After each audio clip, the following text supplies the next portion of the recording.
Gravando. Deixa eu gravar por aqui também. A Rosana está pedindo passagem aqui. Muito bem, então vamos começar a nossa aula.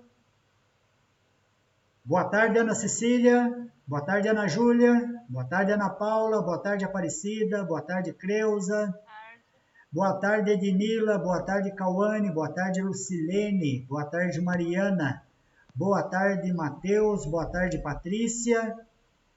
Boa tarde, Renata. Boa tarde, Rosana. Esses são... Boa tarde, pessoal. É o pessoal que está chegando conosco aqui, né? Temos aí 15 alunos na sala. Vamos aguardar que daqui a pouco vai chegar mais. Todavia, nós já vamos começando por aqui. Ontem eu pedi para vocês que colocassem lá, né, fizesse uma avaliação, qual que é, eu vou buscar aqui, né, de acordo com os nossos estudos, qual a importância dos indicadores de desempenho. Eu fiquei muito feliz que muita gente está conseguindo entrar lá no AVA, né? Eu vi muitas postagens lá no AVA.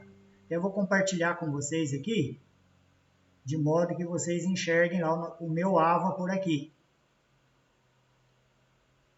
Aí está o AVA, ó. Então respondeu lá a Creuza, né? Creuza Maria dos Reis, mineira da Gema. E a Creuza, ela coloca lá que a importância dos indicadores de desempenho para as empresas é de extrema importância, pois a empresa pode direcionar esforços para a melhoria contínua depois da avaliação finalizada. Terá uma visão bem ampla sobre todos os seus processos, quais os caminhos deverá seguir, definição de quais ferramentas serão necessárias utilizar para atingir melhores resultados. É como diz o ditado, o que é medido pode ser aprimorado. Excelente resposta, viu, Creuza? Muito perita na sua resposta aqui. Vamos pegar mais alguns, é óbvio que eu não vou ler todos, né? A Rosana também colocou ali a sua contribuição. Então a Rosana coloca ali, como você pode perceber, os indicadores funcionam como a principal maneira de criar metas e avaliar os resultados das empresas, além de reunir e organizar informações importantes. Faz com que esses dados se tornem estratégicos ao promover o trabalho de avaliar a performance de projetos e ações específicas. Excelente, Rosana. Excelente sua colocação, né? Deixa eu ver mais alguém aqui que colocou. Não vou pegar todo mundo, porque senão a gente demora, né? Mas vamos lá, Ana Júlia Balbino da Costa. Ó, a Ana colocou até no Word, que chique. Deixa eu ver o que a Ana colocou aqui. Deixa eu ver aqui.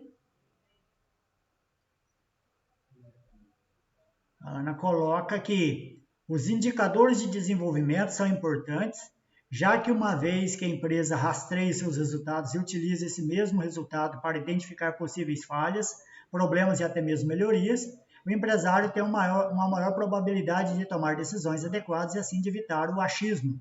Ou seja, ao analisar o conjunto de indicadores que vimos na aula de hoje, é possível entender melhor os fatos e prever até eventos futuros ou até mesmo a possível crise em algum dos setores da empresa.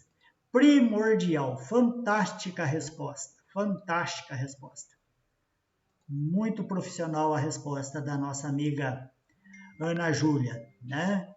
A Renata coloca aqui. Os indicadores de desempenho são de grande importância para análise e tomada de decisão. A tomada de decisão deve ser baseada em fatos e dados e não apenas na intuição ou palpite dos envolvidos. Para ser efetivo, o indicador de desempenho deve ser mensurável e facilmente verificável, pois dessa forma estará cumprindo o papel de medir com precisão e objetividade.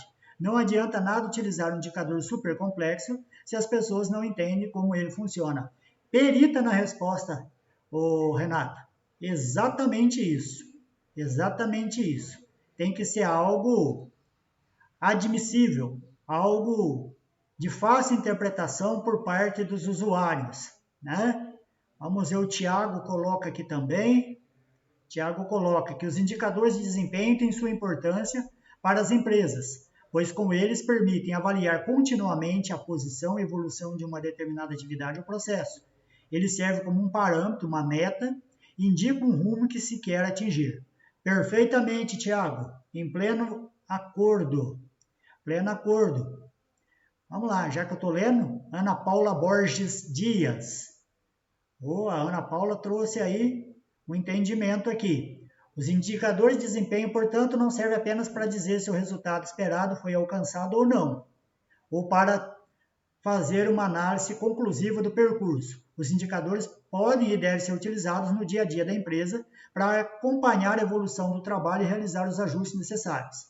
São esses indicadores que fornecem aos administradores e gestores uma visão ampla e precisa sobre a empresa.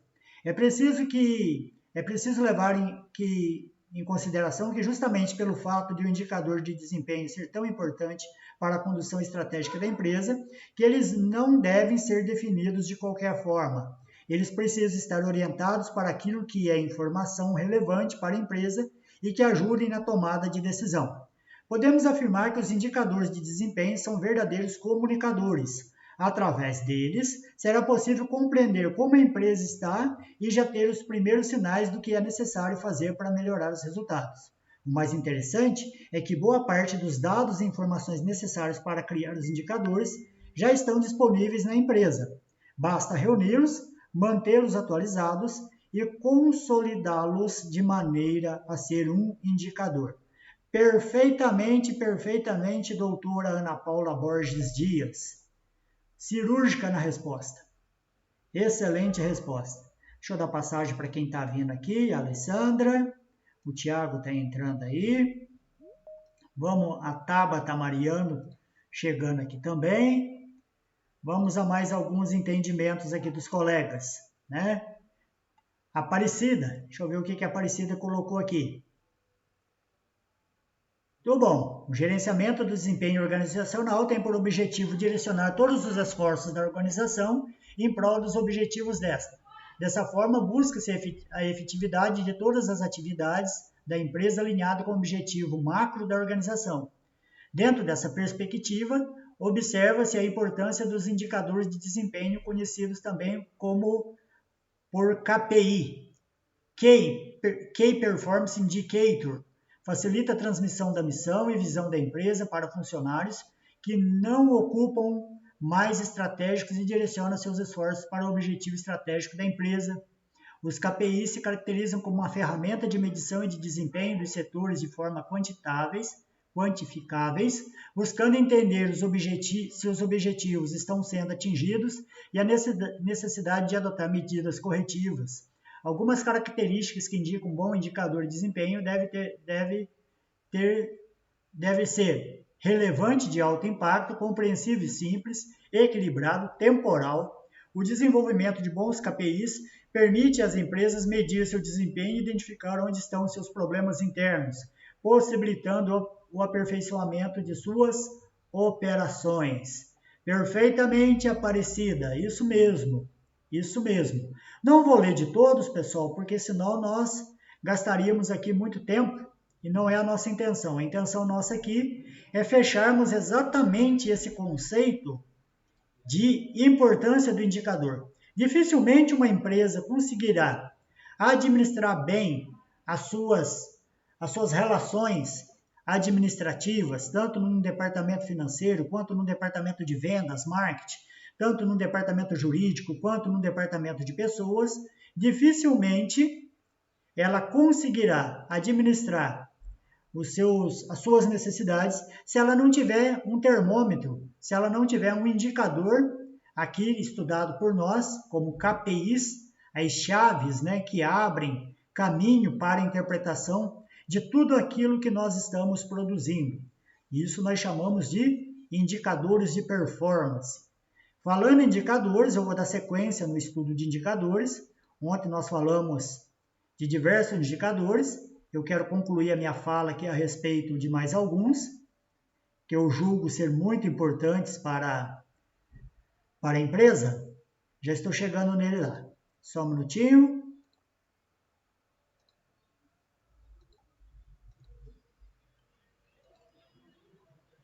Vamos lá. Poucos profissionais conhecem esses indicadores aqui, que eu estava trabalhando ontem, né? Que são os indicadores de desempenho. E aqui eu tenho um que nós chegamos a debater sobre ontem, que é a respeito dos dias debitados, né? São aqueles dias, conforme está aqui no texto, tá? Deixa eu voltar aqui. São dias que se debitam por incapacidade permanente ou morte. O que é uma incapacidade permanente, gente? Vamos imaginar que nós temos um trabalhador que ele está pintando o lado de fora do prédio.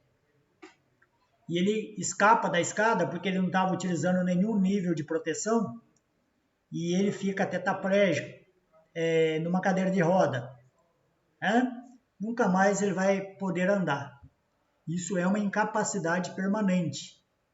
Ou outra figura que pode ficar explícita que é a morte, né? Quando o trabalhador vai a óbito. E é uma dor de cabeça muito grande, gente, porque esse é um assunto que todo mundo deveria preocupar. Não só o pessoal da segurança, mas, acima de tudo, o pessoal do recursos humanos. Né? Saber se esse trabalhador está devidamente protegido, se ele foi treinado para executar aquele tipo de atividade, aquele tipo de função. Tudo isso faz uma diferença tremenda para a gente evitar os tribunais. E, além dos tribunais, evitar aí as dores de cabeça constantes, né? Porque vem aí a questão das indenizações. Como é que funciona a indenização em caso de acidente de trabalho? Você acidentou, os primeiros 15 dias, quem vai pagar essa conta é a empresa. Um atestado até 15 dias, quem paga é a empresa. A partir do 11º, quem vai pagar é a Previdência Social. Como que se dá o processo? A pessoa machucou ou adoeceu no trabalho, conhecida como doença ocupacional, o que o RH ou outro departamento, se tiver o da segurança lá, precisa fazer? Abrir a CAT. O que é CAT? Comunicação de acidente de trabalho. A gente vai comunicar com a Previdência que a gente teve um infortúnio, um acidente dentro da empresa. A partir do 16º dia, a Previdência Social começa a arcar com todas as despesas desse trabalhador. E aí há de se discutir o auxílio doença ou auxílio acidentário, porque se esse trabalhador ele volta para campo de trabalho com alguma sequela, há o entendimento legal de que ele não consegue mais produzir 100%.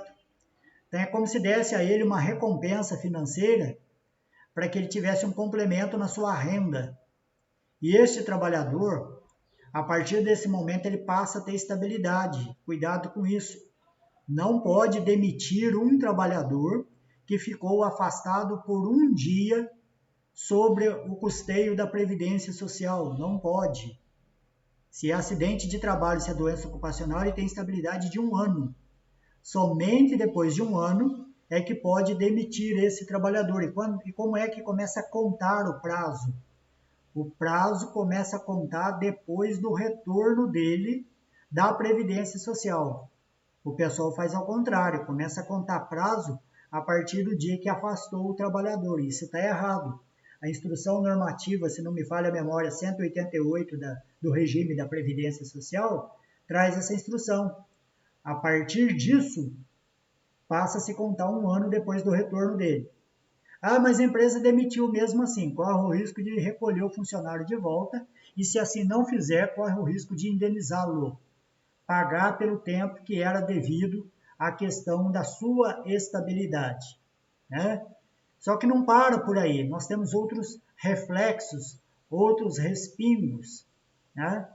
Existe uma instrução normativa na Previdência chamada instrução normativa regressiva, que ela pode voltar para a empresa e perguntar o que a empresa fez por esse funcionário. Treinou, protegeu, cobrou do funcionário o efetivo uso do equipamento? Se assim não fez, a empresa corre o risco de indenizar a Previdência Social. Então, por isso que esses dados estatísticos aqui, ó, que eu estou mostrando para vocês, eles precisam ficar guardados. A partir de agora que eu vou falar para vocês, não é um dado facultado. Ah, esse indicador aqui eu posso fazer quando eu quero? Não, ele é obrigatório, está previsto lá no item 4.12 da norma regulamentadora número 4 do Ministério do Trabalho. Ele é uma obrigação. Antigamente a gente tinha que fazer, mandar ele lá para o Ministério do Trabalho. Hoje não mais. Hoje você faz um mapa estatístico e mantém ele na empresa. Quando da fiscalização, quando nós tivermos um fisco, eles vão cobrar esse mapa estatístico aí.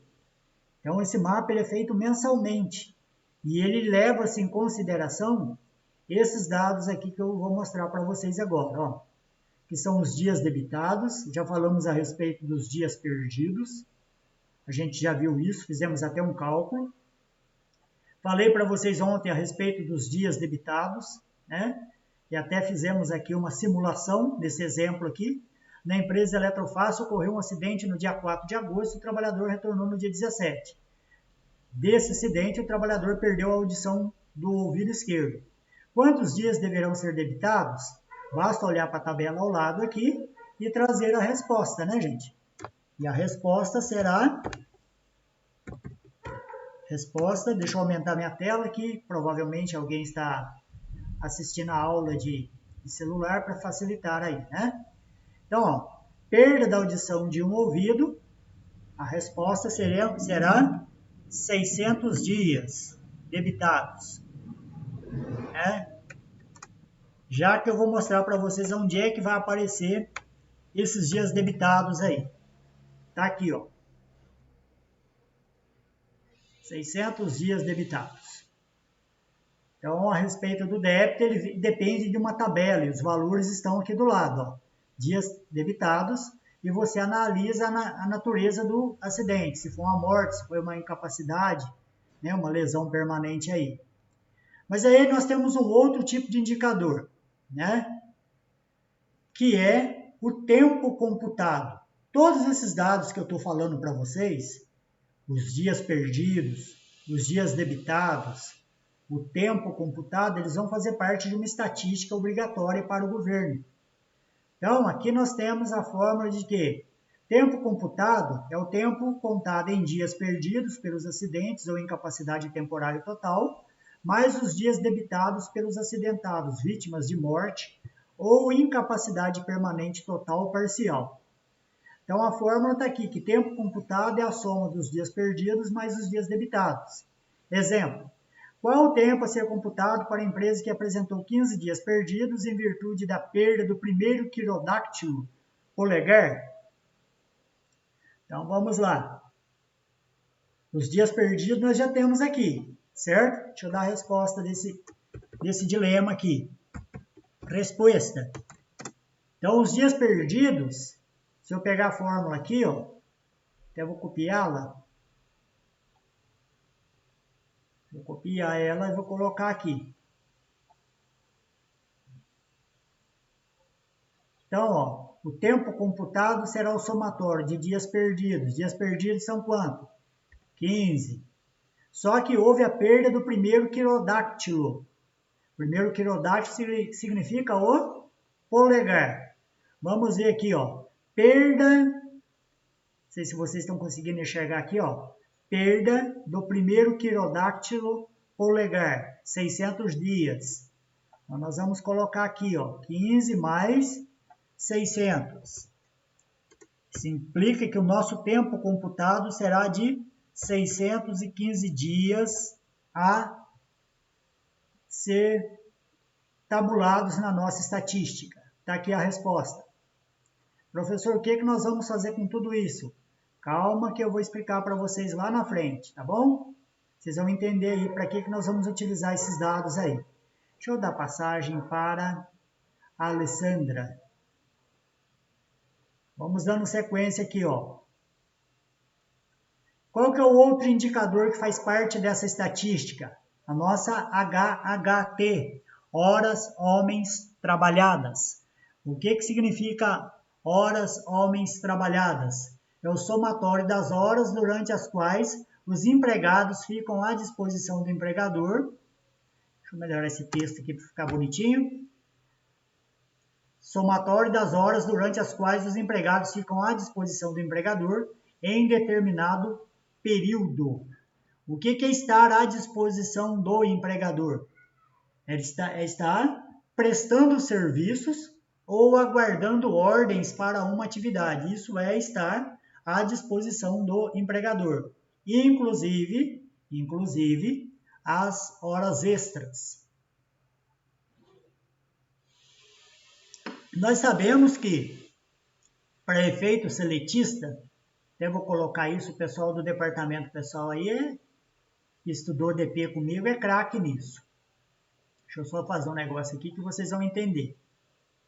Para efeito de regra seletista, da CLT, nós temos a seguinte forma, né? Jornada de trabalho. Jornada de trabalho. Segundo as regras seletistas. Então, um trabalhador brasileiro, ele trabalha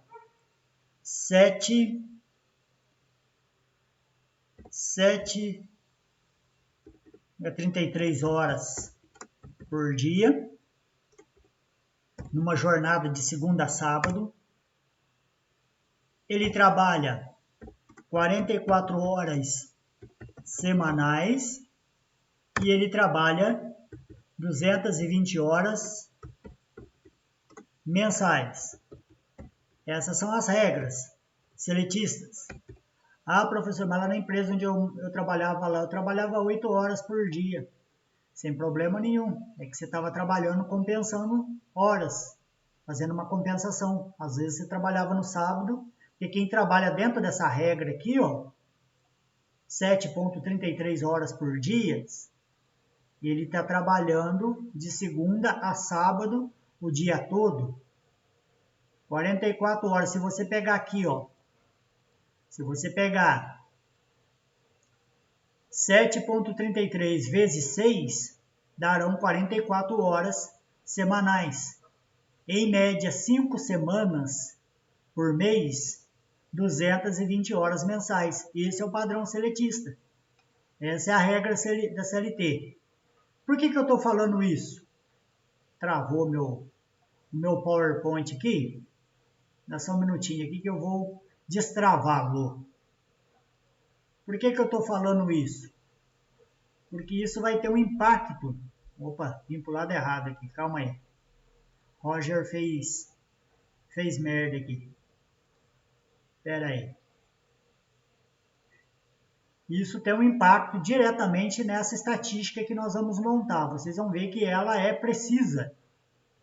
Ela é muito bacana de se entender ela. E as empresas pecam muito, inclusive sendo passível de multa se não apresentar essa estatística aqui. As empresas correm o risco de serem multadas. Deixa eu só chegar na tela onde é que eu estava. Por isso que eu estou fazendo questão de mostrar passo a passo para vocês, principalmente essa estatística aqui que eu estou trabalhando. Só um minutinho, cheguei. Só um minutinho que eu já cheguei. Cheguei. Não vem com negócio de Anitta agora não, que não vai rodar não. Então vamos lá. Deixa eu só voltar para vocês aqui.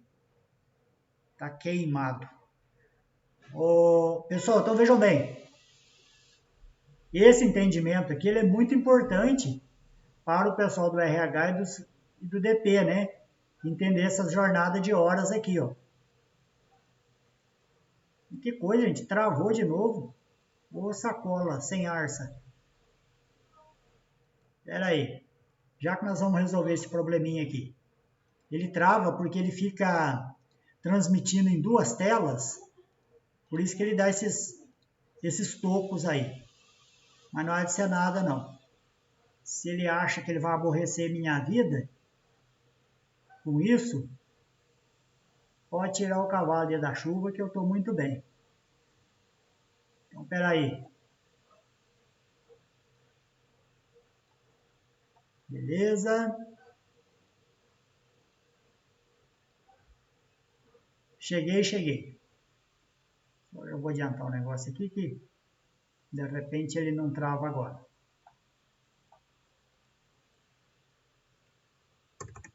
Então vamos lá, deixa eu compartilhar com vocês. Deixa eu ver que nós temos pergunta no chat aqui.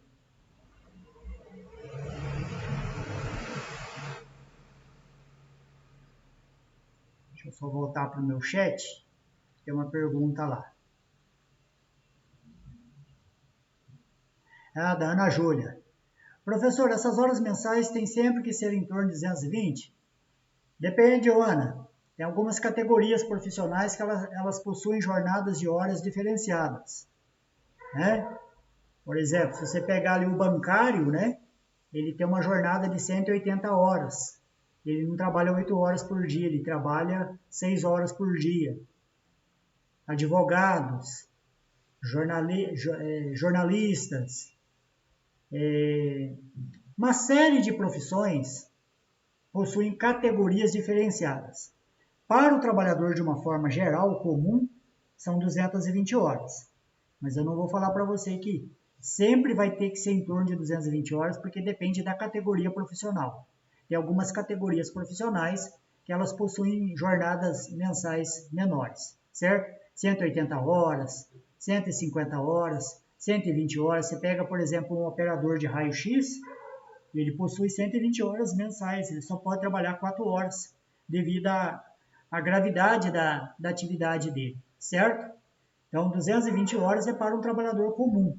Todavia, nós temos algumas categorias de trabalho diferenciadas, certinho? Excelente a sua pergunta aí. Deixa eu... Ah, a Cida mostrou ali para o jovenzinho a aula que ela está assistindo. E ele está aí todo acompanhando a mãe aí. Correu, só porque viu você, correu. Tá com medo de mim? Não vou fazer pergunta difícil para ele, não. Então vamos lá. Tá com vergonha? Pessoal, olha só, eu fiz uma pergunta aqui. Qual as horas homens trabalhadas, ou seja, qual a HHT, para uma empresa que possui 120 trabalhadores? 10 deles saíram de férias e, na verdade, a jornada de trabalho dessa empresa são de 8 horas. Então, se é uma jornada de 8 horas, provavelmente essa empresa trabalha sob o regime de compensação, ela não trabalha o sábado o dia todo, né? 8 horas você vai pegar 5 vezes 8 vai dar 40 e para 44 vão faltar 4 horas. Então, esses trabalhadores trabalharão de segunda a sexta-feira e sábado até o meio-dia. Tá, então o entendimento aqui que são trabalhadores que trabalham 220 horas mensais. Então, a nossa HHT aí, ela vai ficar da seguinte maneira, ó. A HHT nossa, ela vai funcionar assim. Eu tenho 120 trabalhadores, mas o texto que traduz o que é uma HHT, ele fala que são aqueles trabalhadores, aqueles empregados que ficam à disposição do empregador. Então, o texto ele diz que 10 estão de férias. Quem está de férias não está à disposição do empregador. Concorda comigo? Então, eu vou fazer o somatório apenas de quem permanece, que no caso, 110, como se trabalha 220 horas mensais, então nós temos uma HHT aqui de, deixa eu calcular aqui, 110 vezes 220. É isso mesmo? 110 vezes 220. 24.200 horas. Essa empresa tem por mês. Professor, como é que eu fico sabendo qual que é a carga horária total da minha empresa? Vai lá no ponto eletrônico, meu filho. Lá vai estar computada toda a jornada mensal dos seus trabalhadores. Por quê? Além da carga horária normal, ela vai contabilizar também as horas extras que foram feitas dentro daquele determinado mês. A partir disso, você fica conhecendo quem é a sua HHT. ou seja, o computo de todas as horas trabalhadas, mais as horas extraordinárias que foram prestadas para essa empresa. Então, nós temos aqui 24.200 horas. Então, se eu tenho aqui, por exemplo, se essa realidade nossa aqui, ó, de 120 trabalhadores, 10 deles saíram de férias, né? E um deles teve um acidente de 15 dias, então nós vamos pegar aqui, ó, nós não vamos mais falar em 110, aliás, podia até trabalhar 110, mas como é que eu vou trabalhar esse trabalhador? Um trabalhador, vamos imaginar aqui, que um trabalhador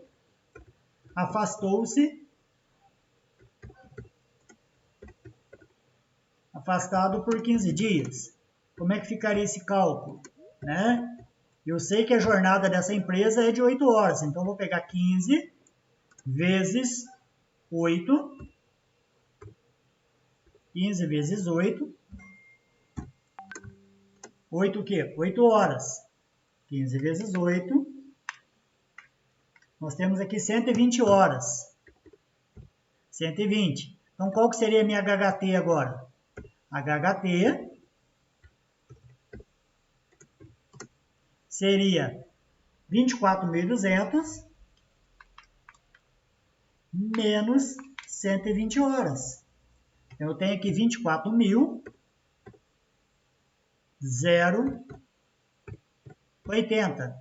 Muito importante esses dados para o RH, para ele perceber se o que ele está planejando para o mês, se está 100% cumprida essa carga horária, quanto de perda está tendo a empresa pelo fato de acidente, de faltas, etc, etc. Certo? Então, esse é o cálculo da HHT. Então, nós aprendemos mais um indicador. Se eu sei da minha HHT, deixa eu mudar aqui, que agora nós vamos falar da taxa de frequência. O que a taxa de frequência ela significa para nós? É o número de acidentes por milhão de horas de homem de exposição ao risco em determinado período. Por que a regra aqui sempre vai utilizar 1 milhão de horas homens de exposição ao risco? Porque esse dado, ele é consolidado pela OIT, Organização Internacional do Trabalho. Ela que diz que de uma média geral no globo terrestre, as empresas trabalham 1 milhão de horas por ano, em média, né? Então, essa fórmula aqui da taxa de frequência ela é muito importante para as empresas. E é aqui que eu vou utilizar a nossa HHT, essas horas homens trabalhadas aqui, ó, é a nossa HHT. Tá? Então, vamos fazer um exemplo aqui. Aqui tem um exemplo, ó. Uma empresa que tem 250 empregados, em que cada um cumpre uma jornada mensal de trabalho de 220 horas, registrou em determinado mês 5 acidentes típicos. O que é um acidente típico? Aquele que acontece dentro da empresa. 5 acidentes típicos que resultaram em 16 dias perdidos. Qual a taxa de frequência e o que isso significa? Vamos ver como que nós vamos calcular isso. Eu vou trazer essa fórmula para cá. Deixa eu colocar esse texto um pouco para cima, de modo que não encavale as coisas aqui. E vou copiar essa mesma fórmula aqui, ó, trazer para cá para a gente resolver isso.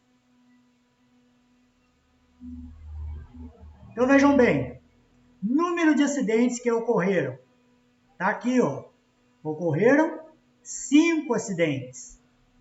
Então, o número de acidentes, 5 vezes 1 milhão, dividido pela HHT. E você fala, mas professor, qual que é a nossa HHT? Tá fácil de calcular também. Só pegar isso daqui. Vou pegar minha HHT aqui de cima.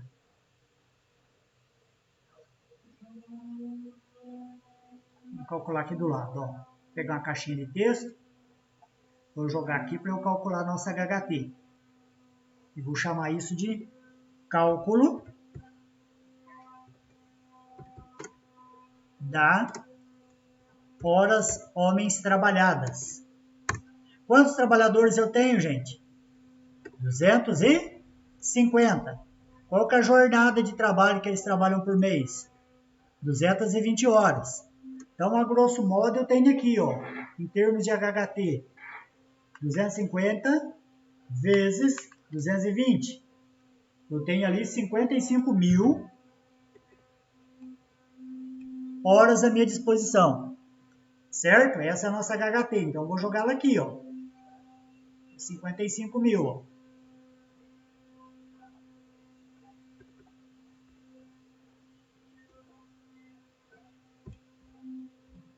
55.000 horas essa empresa possui à disposição dela no mês para trabalho. Como que vai ficar a nossa HHT? Deixa eu puxar isso aqui para cá.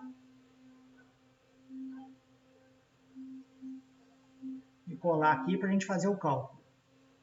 Vamos voltar lá no período de departamento pessoal, né? Que a gente fazia contas e mais contas. Para eu fazer essa conta numa calculadora comum, às vezes dá uma dor de cabeça, né, gente? Muitas vezes a calculadora comum ela não comporta tantos zeros assim. Então é fácil da gente resolver isso, ó. Quantos zeros tem aqui embaixo? 1, 2, 3. O que eu posso fazer? Eu corto esses zeros aqui e corto quantos zeros tinha ali embaixo. Eu tinha 3, eu vou diminuir 3 aqui também, ó. 1, 2, 3. Certo? Agora ficou mais fácil da gente calcular, né? Então, o nosso cálculo será igual a quê? 5 vezes 1.000 dividido por 55. 5 vezes 1.000 é igual a 5.000 dividido por 55. 5 vezes 1.000 dividido por 55. 90, vai dar 90,90. Vamos arredondar isso para 91. E eu explico o porquê.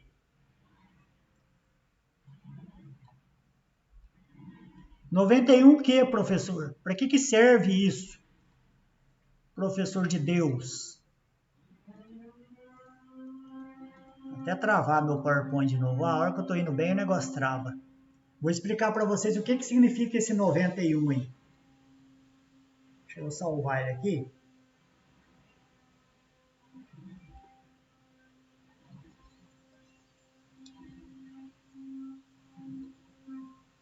Vou tentar descompartilhar. Compartilhar de novo para ver se ele destrava dessa forma. Não destravou nada não. Que coisa, né?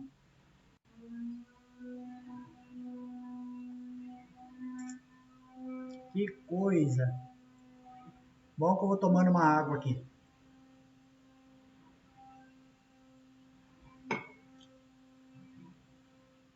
Deixa eu chegar lá.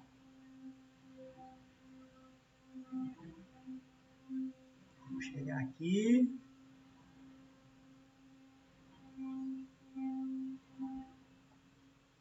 Só um minutinho que eu já chego lá na nossa frequência lá. Pronto, cheguei. Deixa eu compartilhar para vocês verem o que isso significa.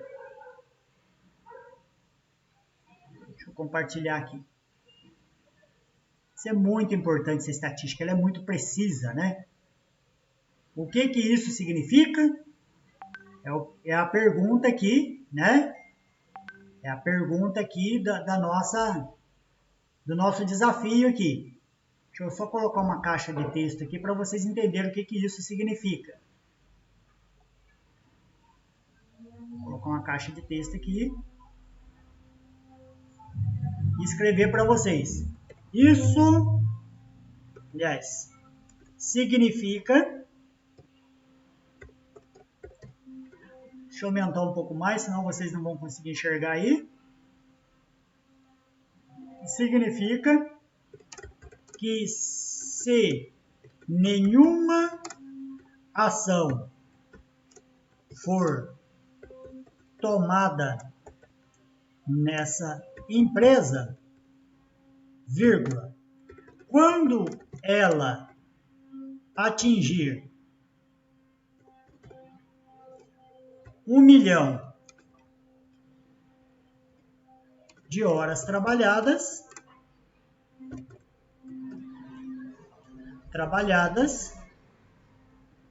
deixa eu puxar um pouco para cá aqui, senão eu não enxergo, de horas trabalhadas ocorrerão, parece uma maldição, né? Mas é verdade, ocorrerão 91 acidentes de trabalho. Gente, para pensar aí. Que informação que merece uma atenção muito grande, né? Deixa eu até fazer isso aqui, ó.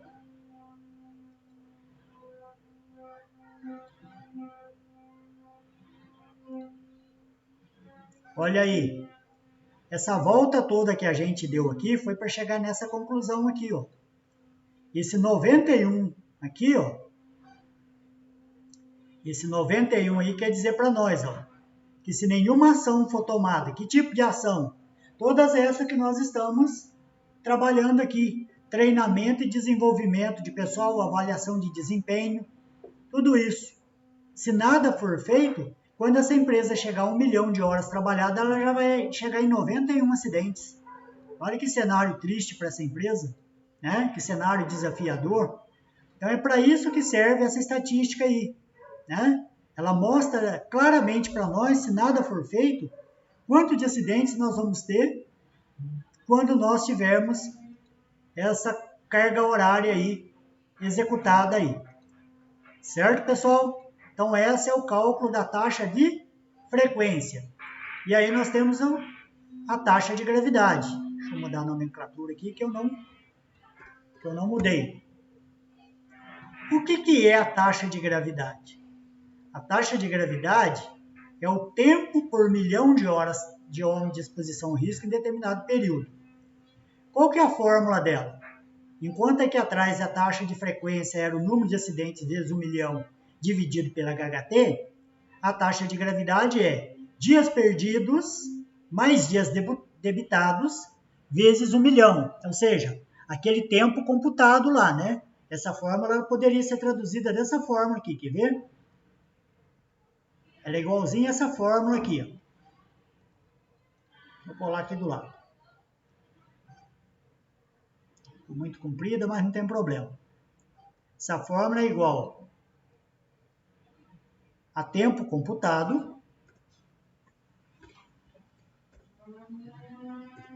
vezes 1 milhão dividido por quem? Dividido pela HHT. Tá aqui, ó. Professor, todas as empresas usam como métrica 1 milhão de horas? Não. Pode ser que você vai trabalhar numa empresa que ela tem uma certificação ISO 45000 ou outro tipo de certificação internacional. E essas horas aqui podem cair para 250 mil, para 500 mil.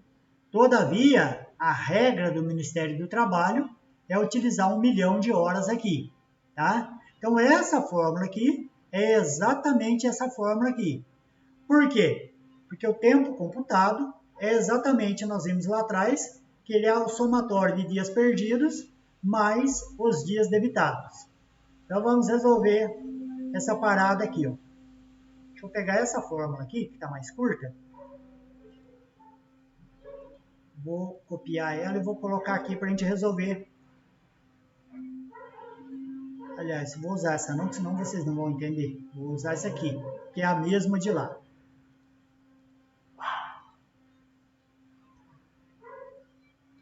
Então, vamos lá. Em uma empresa que tem 250 empregados, em que cada um cumpre uma jornada mensal de 220 horas, registrou num determinado mês 5 acidentes típicos que resultaram em 16 dias perdidos. Um dos acidentes gerou a perda da visão de um dos olhos. Qual a taxa de gravidade desta empresa e o que isso significa? Então vamos lá. Dias perdidos nós temos ali, ó, 16 dias. Quais são os dias debitados? Para saber dos dias debitados, eu preciso olhar para isso aqui, ó. O que significa quantos dias eu tenho que debitar na visão de um dos olhos? Eu vou lá naquela tabela que eu mostrei para vocês e a perda, deixa eu achar ele aqui, perda da visão de um olho, eu tenho que debitar 1.800 dias. Está aqui, ó. Não sei se vocês estão conseguindo enxergar comigo aí. Então, vou debitar lá 1.800 dias. 1.800. A HHT, como a situação e desafio aqui é igualzinho de trás, nós já calculamos aqui que essa HHT é 55 mil. Então, eu venho para cá e vou colocar os 55 mil aqui, ó. Vamos lá, novamente. Vamos calcular isso. Deixa eu copiar aqui. Colar do lado. Vamos lá. Então, eu tenho que 16 mais 1.800 darão 16 mais 1.800, 1.816 vezes, tirar as parênteses daqui, 1.816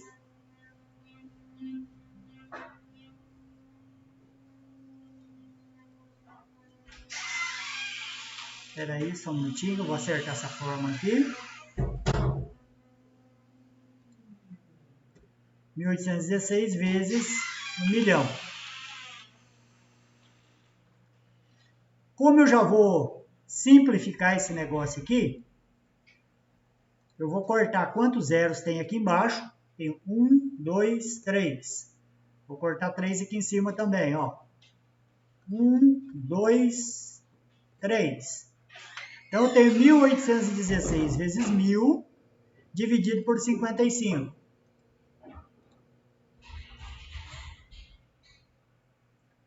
Então, vamos lá.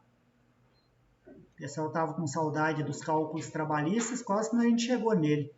Amanda Gomes que pediu. Não tem mais cálculo, professor? Falei, não, vai ter um sim. 1.816 vezes 1 milhão, vezes 1.000, aliás. Nós temos... vai ser 816 mil. 1.816 mil.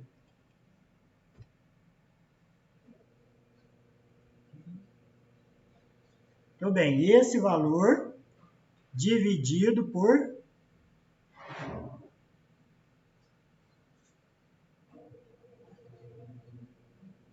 1.816.000 dividido por 55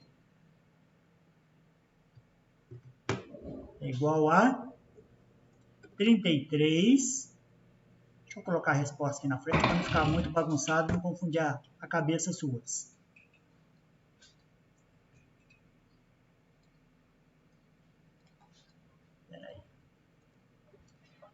Vamos fazendo passo a passo que fica mais fácil para vocês entenderem aí.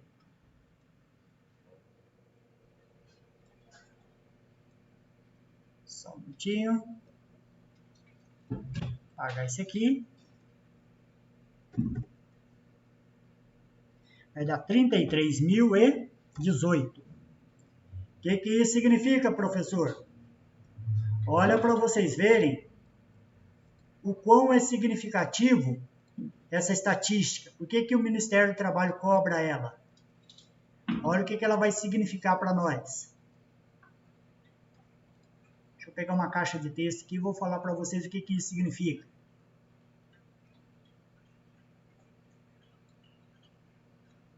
Significa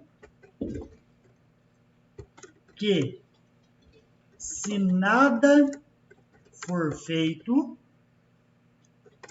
quando essa empresa atingir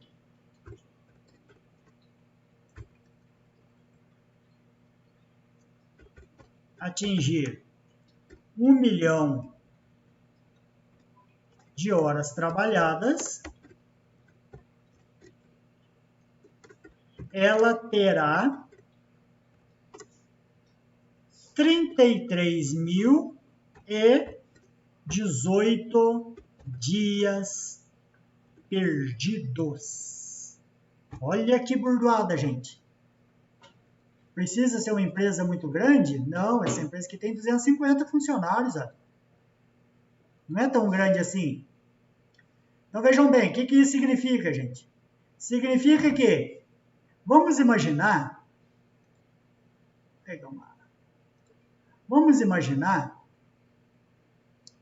que a média de salário dessa empresa por dia seja R$ 80, né? Vamos imaginar que seja 70, para não ser muito salgado. Acho que travou aqui de novo. Só para você ter ideia da dimensão do prejuízo. Quando os treinamentos não são levados a sério, quando as avaliações de desempenho não são levadas a sério, olha o que acontece. Deixa eu buscar aqui para vocês. Deixa eu colocar. Ah, sim, Creuza. Sim. Tudo isso, essas tabelas, o senhor está disponível. Isso. Até semana que vem vocês terão tudo isso no AVA. Todas as planilhas, tudo. Muito bem anotadinho assim, tá? Pode ficar tranquilos. Pode ficar sossegado que isso será compromisso nosso aqui, tá? Fiquem em paz. Deixa eu só voltar novamente lá. Para vocês terem esse entendimento.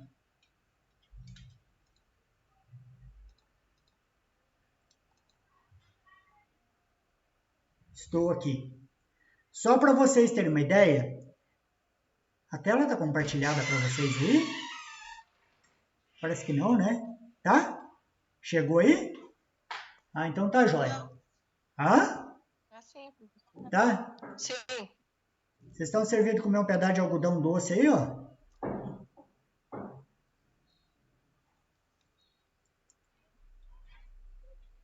É bom sentir criança de vez em quando, né?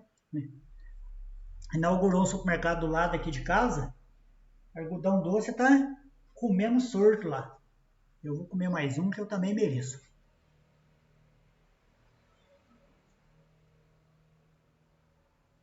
Negócio ilusório, você põe na boca e já desapareceu essa porcaria. Muito bem. Deixa eu seguir o cálculo aqui. Não, pode levar para lá que tá lambecando por minha mão e minha boca. Então vamos lá. Deixa eu... Você dá risada, né, Cid? Então vejam bem. Vamos só imaginar um cenário aqui, gente. Só... E aquilo que a Alessandra falou ontem, né? Os empresários, eles não dão bola para esse tipo de coisa. Acho que isso é bobice. É tempo perdido. Então vamos a este cenário aqui. Essa tabela aqui, ó. Eu não estou inventando não, viu? Essa tabela aqui, ela está lá na norma regulamentadora do Ministério do Trabalho, NR4. Vamos imaginar que esse salário médio por dia de um trabalhador desse seja de R$ 70. Só fazendo uma continha simplista aqui, ó. Essa empresa ela vai acumular um prejuízo. Ela vai deixar de pagar esses R$ 70, mas ela vai ter ali um desfalque, né? Em termos de recolhimento de encargos sociais, de perda de mão de obra. Olha aí, ó, 33. Compartilhando na tabela? Oh, é verdade, hein, Rosana? Se você não fala. Deixa eu ver aqui. E agora? Agora, tá. agora apareceu? Tá na tela anterior. Tá na tela anterior lá. Taxa de gravidade. E agora? Taxa de gravidade. Taxa de gravidade Ah, ainda. não, então tá certo. É aqui mesmo que eu tô. Ah, Então vejam bem, vocês estão vendo aqui que deu 33.018 dias perdidos. Certo?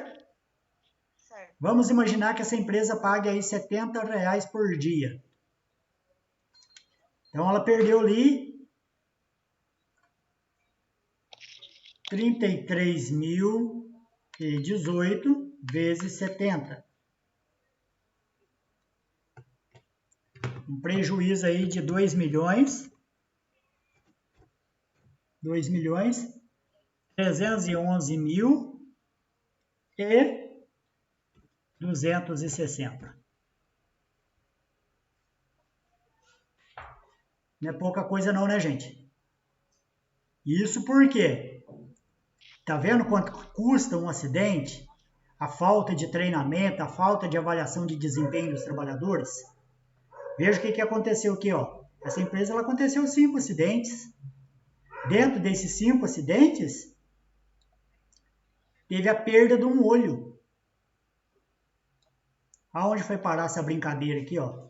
Isso porque eu não estou entrando com vocês no mérito do aumento do FAP da empresa, do imposto de recolhimento, do seguro de acidente de trabalho, etc, etc. Isso porque eu não estou falando para vocês que o cara que perdeu o olho, estou imaginando que ele não ingressou na justiça para receber a indenização por danos morais e por acidente de trabalho. Eu estou falando daquilo que é normal aqui, ó, que acontece. Certo? Daí você fala, mas professor, nós vamos ter que ficar calculando isso na unha? Lembra que taxa de frequência, ele indica o número de acidentes. Eu vou marcar em vermelho aqui para vocês não se perderem.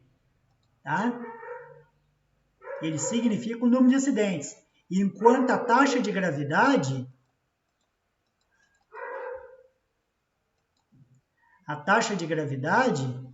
ela significa o quê? Significa que travou minha tela de novo. Ô, Cida, não é muito fácil não, é, Cida?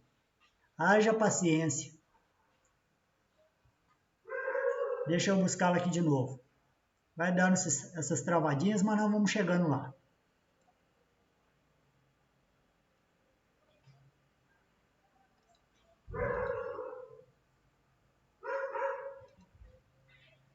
Deixa eu marcar aqui, ó, para vocês não se perderem. E a taxa de gravidade, ela implica no número de dias perdidos. Você fala, mas professor, nós vamos ter que fazer esses cálculos na unha? Não. Deixa eu mostrar um negócio para você aqui, ó. Só ver onde é que tá. Aqui. Deixa eu compartilhar com vocês. O bom da aula do Roger é que é tudo muito prático, né? Eu não deixo nada para você estar fazendo na teoria só e não passa disso. Veja o que aconteceu aqui, gente. Vem comigo agora, ó. Deixa eu puxar para cá. Aqui você vai botar a logomarca da empresa. E nós sabemos que lá na NR4 ela pede pelo menos o quadro 3, o quadro 4, o 5 e o 6. Cada quadro ele tem uma razão de existir. Então você vai colocar aqui o nome da empresa, né? Deixa eu colocar o nosso aqui. Vocês estão conseguindo enxergar aí, gente? Eletrofácil. Está lá na nossa situação de aprendizagem. Espera aí, fiz besteira aqui. Eletrofácil. Qual que é o ano? 2020. Qual que é o mês? Já tem um botãozinho aqui do lado. Essa planilha eu construí para o pessoal da segurança do trabalho. Qual que é o mês? Vamos imaginar que nós estamos aqui no mês de agosto. Esse mapa ele tem que ser feito, gente, mensalmente, tá? Todo mês ele precisa ficar arquivado lá na empresa. Aqui você vem com os seus setores, né? Você vai cadastrar os seus setores. Escritório, oficina. Quais são os setores que você tem lá dentro da tua empresa, né? Os departamentos. Eu tenho um departamento de vendas, tenho um departamento de marketing, eu tenho lá a manutenção, tenho lá departamento de produção, por aí afora vai, né? Quantos funcionários tem lá no escritório?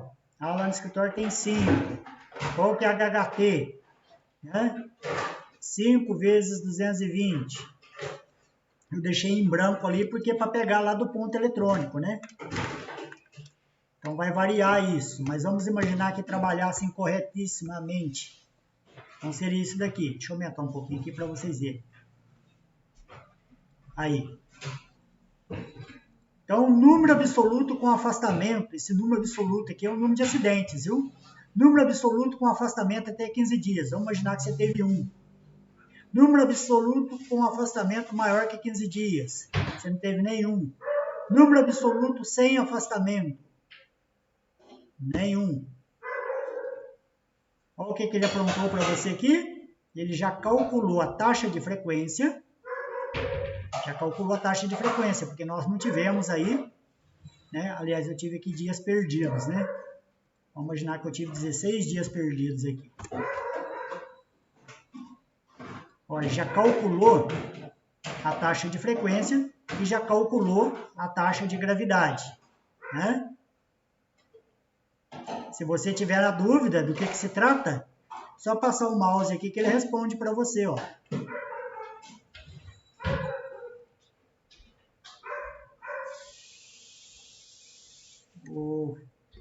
Travando aqui. Tá vendo? Taxa de frequência representa o número de acidentes que ocorreriam a cada 1 milhão de horas trabalhadas. Professor, o que quer dizer a taxa de gravidade? Só passar o mouse aqui, ó, que ele vai responder para você. Aqui está escondidinho aqui, mas ele responde, tá? Então ele já calculou. O que está em cinza aí, ele calcula tudo para nós, ó. Ele calculou a taxa de frequência, significa para esse escritório, né? Se nada for feito, quando ele atingir 1 milhão de horas trabalhadas, teremos aqui 909 acidentes. Um número muito bruto, né? Muito drástico. Deixa eu voltar aqui de novo. Da passagem.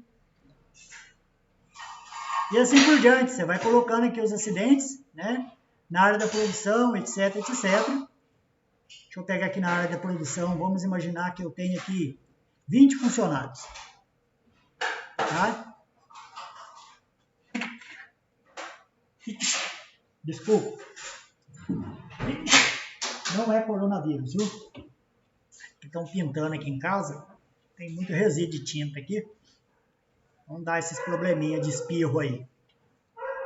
A Cida até correu da frente do computador. É. Então aqui nós temos 4.400 horas, né? Vamos pensar aqui. Nós tivemos um acidente. Temos 2 acidentes aqui, ó. Maior de 15 dias. Na verdade, aqui não podia ter 16 dias, porque foi menor que 15 dias aqui. Então, vou colocar aqui 10 dias aqui em cima, né, para ficar mais fácil. Aqui embaixo, como for maior do que 15 dias, vou colocar 120 dias aqui. Olha lá o que aconteceu. Aquele mesmo cálculo que o Roger fez lá atrás, só que nós... Opa, peraí. Tá vendo que tem dias perdidos aqui, dias debitados? Eu coloquei errado. Os dias perdidos estão aqui. Professor, mas eu não sei, toda hora eu vou ter que lembrar daquela tabela que o senhor colocou lá, dos dias debitados? Não, filho, passa o mouse aqui, ó. Onde a tabelinha apareceu para você aqui, ó. É show de bola esse Roger, né? Olha aqui, ó. Tá vendo? Vamos imaginar que um lá teve a perda da mão. Então, você vai botar 3.000 dias aqui, ó.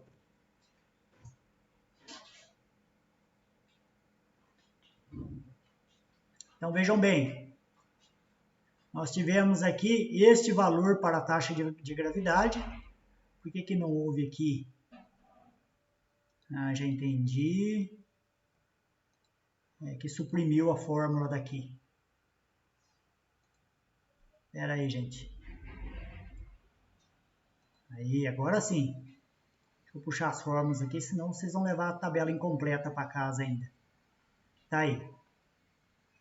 Prontinho. Esse é o mapa estatístico que o Ministério do Trabalho pede.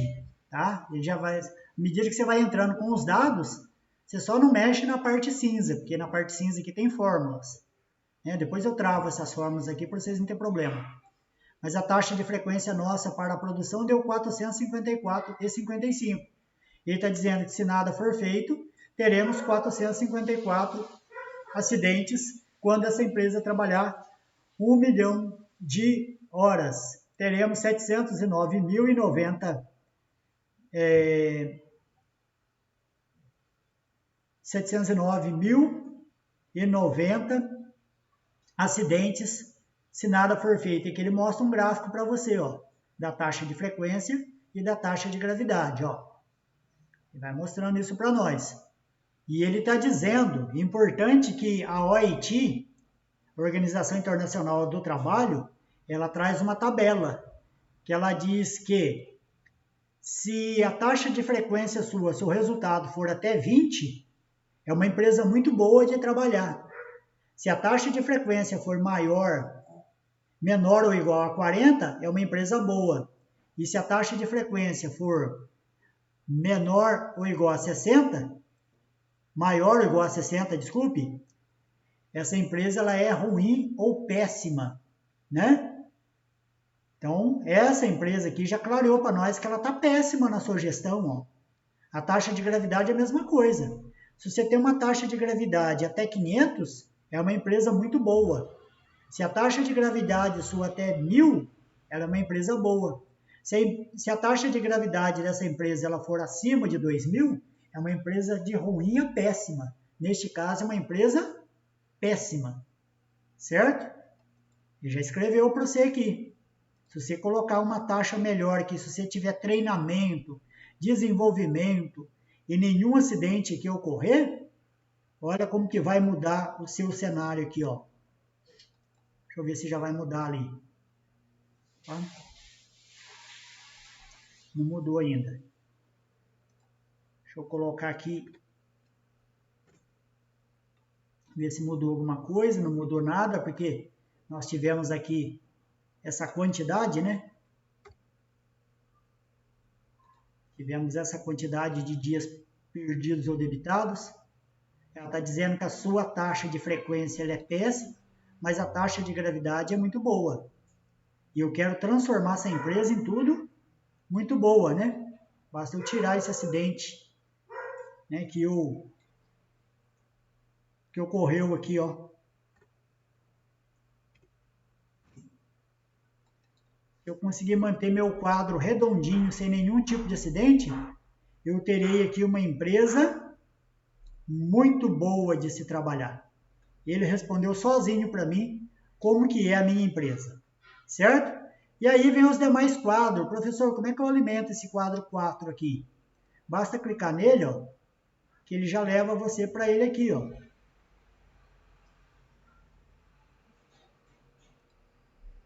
E à medida que você alimenta, você vai entrando com as doenças que o médico falou para você que é uma doença ocupacional. Você vai entrando com elas aqui, vai anotando aqui, certo? Ele já vai calculando tudo para você sozinho aqui, sem você precisar fazer nada, tá? Então esse é o quadro 4. Se eu precisar ir para o quadro 5, tá aqui, ó, quadro 5. São os setores que pagam insalubridade para os seus trabalhadores. Eu entro com o setor, certo? Basta eu buscar ele aqui, porque à medida que eu fiz o cadastro lá, ele já puxou tudo para cá, ó. Eu entro com o setor, entro com o produto químico que gera, no caso, essa insalubridade aí, né? Qual que é o grau? e o número de trabalhadores expostos. Aí ele pede para eu alimentar o quadro 6. Olha o quadro 6 aqui. O quadro 6 ele diz respeito à perda material. Caiu uma televisão lá e quebrou. Então eu vou anotar em qual setor aconteceu, quantos acidentes ocorreram, né? E aqui nós tivemos uma perda de R$ 7.500, como exemplo. E só alimentando está feito os nossos mapas estatísticos, certo? Precisa mais nada do que isso. Basta manter isso na empresa que vai estar certinho. Tá, pessoal? Tudo explicadinho, ó. Não tem como errar isso aqui, tá? Onde for parte cinza, você não precisa escrever nada, ele calcula sozinho. Basta entrar com os números que ele vai calculando para nós. Show de bola, gente? Depois vocês vão receber essa planilha também. Isso é importante para você, viu, Thiago? Que acho que faz ainda, né? Segurança do trabalho. A respeito aí das estatísticas de desempenho aí. Tudo bom. Vamos dando sequência aqui então, pessoal. Estão compreendendo a aula até agora, pessoal? Sim ou não? Meio complexo esses números, mas vocês vão ver que não é bicho de 7 cabeças. A gente vai se familiarizando, né? Vai ficando claro para a gente fazer o entendimento aí. Então, muito bem. Deixa eu voltar para a minha apresentação aqui agora. Só um minutinho. Muito bom, Tiago. Muito bom. Tiago disse que está desenvolvendo o TCC. Então, vamos entrar dentro de um outro assunto agora. Tá? Deixa eu compartilhar aqui. Deixa eu abrir minha tela aqui.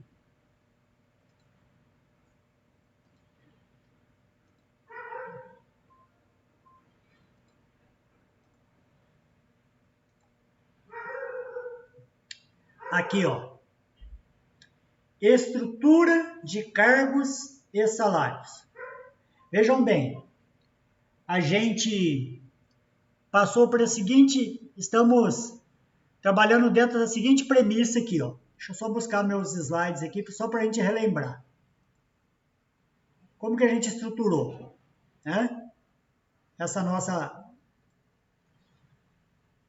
unidade curricular. Nós estamos trabalhando com ela dentro do seguinte entendimento, ó. Ela foi muito bem dividida para ficar claro para nós, né? Como que nós vamos trabalhar isso. Então, a unidade curricular 2, a gente trabalhou mapeamento das funções, a gente mapeou todas as funções que a gente tem na empresa, estudamos sobre elas, certo? Nós estudamos o que é descrição de cargo, o que é análise do cargo, né? Mapeamento de funções. E aí a gente passou para a questão do treinamento e desenvolvimento de pessoas. Então a gente estava treinando e desenvolvendo o nosso pessoal. A partir do momento que o pessoal está treinado e desenvolvido, é hora de quê? É hora da gente chegar nesse plano que nós acabamos de passar. A gente viu os documentos pertinentes ao processo de levantamento de necessidade de treinamento e desenvolvimento, e a gente fez a nossa avaliação de desempenho. É o que nós acabamos de tratar, né? Avaliamos o desempenho, entendemos quais são os indicadores que são importantes dentro da avaliação de cada desempenho aí, né? Quais indicadores são mais importantes, os indicadores de desempenhos. E agora nós vamos tratar de estruturar esses cargos e salários. Por quê? As empresas, normalmente, elas trabalham dentro de uma perspectiva que eu dou aumento salarial a partir do momento que o governo dá o dele lá. Então, todo mês de janeiro, quando o governo reajusta o salário, as empresas procuram reajustar os seus. Ou então, por força de acordo coletivo, né? Ou convenção coletiva. que nós conhecemos aí por dissídio coletivo. Só que uma das maiores frustrações dos trabalhadores é justamente lidar com essa questão de salários, né? Como é que a gente lida com a questão salarial? É um grande conflito. Como que eu estruturo isso? Como que eu vou estruturar isso? Primeiro, eu passo pelo princípio da pesquisa salarial, né? Então, aqui, ó, a pesquisa salarial é uma ferramenta utilizada como fonte de informações para a tomada de decisão das empresas. Ela possibilita às empresas saberem seu posicionamento salarial atual em relação ao mercado em que atuam e assim planejarem e definirem seu posicionamento ideal de acordo com a sua estratégia. O que ele está dizendo aqui para nós? Ele está dizendo o seguinte, ó, a empresa ela já tem uma estrutura salarial, ela já paga o salário dos seus trabalhadores, mas a ideia dela é fazer a retenção daqueles trabalhadores considerados trabalhadores chaves, trabalhadores que ajudam a empresa a crescer. São trabalhadores muito competentes, são trabalhadores responsáveis, são trabalhadores hábeis, né?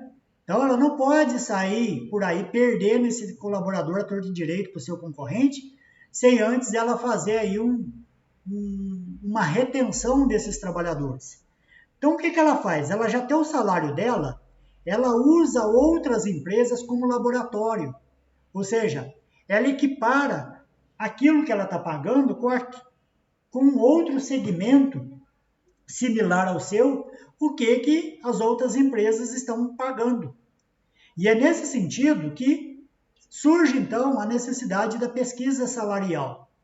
Ela ajuda a empresa a definir um pacote justo de salários e benefícios e, assim, atrair, apoiar e reter profissionais importantes. Vamos entender melhor isso? Deixa eu buscar um hiperlink aqui para vocês entenderem isso.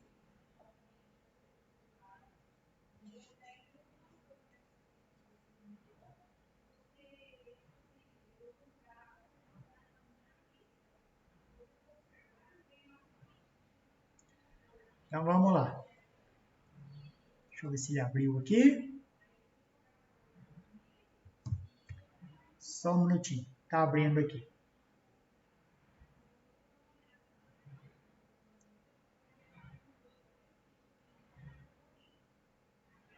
Deixa eu ver se ele está abrindo em segundo plano aqui.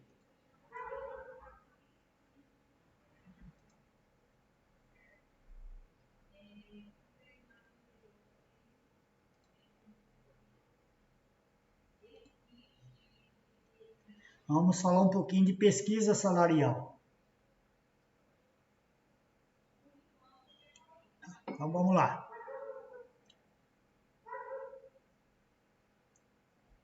Na pesquisa salarial, entenda como fazer e qual a importância.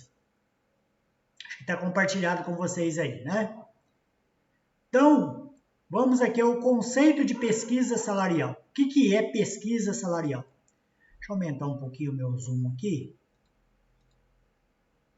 Pronto. Fica mais fácil para vocês enxergarem aí. A pesquisa salarial é uma ferramenta utilizada como fonte de informações para a tomada de decisão das empresas. Ela possibilita às empresas saberem seu posicionamento salarial atual em relação ao mercado em que atuam e assim planejar e definir seu posicionamento ideal de acordo com a sua estratégia. Ela ajuda a empresa a definir um pacote justo de salários e benefícios, assim atrair, apoiar e reter profissionais importantes. Essa é a intenção. Tornar a minha empresa mais atrativa para que candidatos atrativos também se acheguem até ela. E, acima de tudo, manter os bons que eu já tenho. Quais que são os objetivos da pesquisa salarial? Por meio de um estudo salarial apurado, a empresa consegue identificar, sobretudo em que ponto se encontra em relação à atratividade de profissionais e qual o seu posicionamento salarial. Por conta disso, esse tipo de pesquisa é altamente recomendado para organizações que não querem ficar à mercê dos acontecimentos, isto é, definindo salários sem critérios, referências ou até mesmo equidade interna. Gente, essa questão de política salarial, avaliação de promoção de cargos, planos de carreira, se ele não tiver muito bem estruturado, ele pode virar um tirambaço no pé. Eu digo isso para vocês que eu tive um problema similar a esse numa empresa. Por quê? Porque ela foi dando aumento à torto e direito, só que ela esqueceu que a moeda brasileira também é dinâmica. Tem um monte de situação nossa que depende de atitudes políticas, tem um monte de situação nossa que depende de valorização do dólar. O que aconteceu? Ela não conseguiu acompanhar essa evolução. O que aconteceu? Chegou num determinado momento que ela não conseguiu mais acompanhar o aumento salarial dos seus trabalhadores, certo? A partir disso começou então a dificultar o trabalho para ela porque faltou aqui planejamento. Então vejam bem, deixa eu voltar aqui. Então a pesquisa salarial ela tem esse objetivo. O quanto estão pagando lá fora? O que eu posso pagar aqui dentro? Essa é uma das ideias do objetivo da pesquisa salarial. Importância de fazer uma pesquisa salarial.